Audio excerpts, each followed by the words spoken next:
Pemirsa, transformasi bisnis di era digital membuat pemilik usaha harus merubah strategi bisnis dengan pemanfaatan platform digital. Hal ini juga berlaku bagi legenda kuliner Surabaya, Bu Rudi, yang kini memperluas pasar melalui aplikasi di Play Store.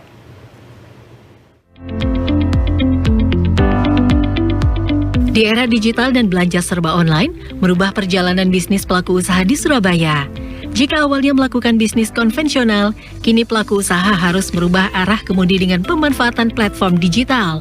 Seperti yang dilakukan oleh salah satu legenda kuliner dengan sambal buatan Bu Rudi. Meski telah menjadi ikon oleh-oleh kota Surabaya, namun Lani Siswandi atau akrab dipanggil Bu Rudi, kini mulai merubah strategis bisnisnya dengan platform digital.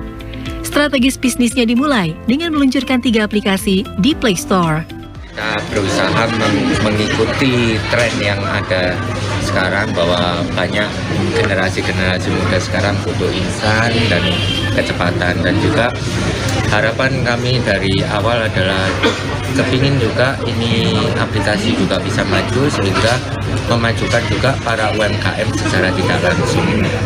Bagi semua, mari kita berharap bahwa ini akan menjadi suatu kebaikan bersama.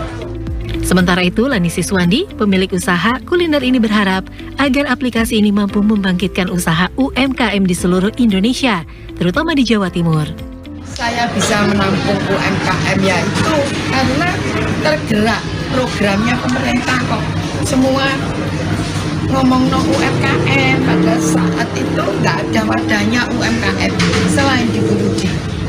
Nah, akhirnya kata-kata UMKM selalu baik. Alhamdulillah Bu Rudi bisa menyekolahkan anak sampai SMA, sampai lulus gimana? Kan seneng. Ini aku ngomong dulu sampai merinding kabeh. Nah, berarti kan saya bisa memberi kebaikan untuk sesama. Ayo maju bersama Bu Rudi. Saya selalu ngomong, ayo maju bersama Bu Rudi. Melalui aplikasi ini, usaha sambal Bu Rudi ini, pangsa pasar diharapkan makin meluas ke seluruh daerah di Indonesia. Fahru Razi, JTV.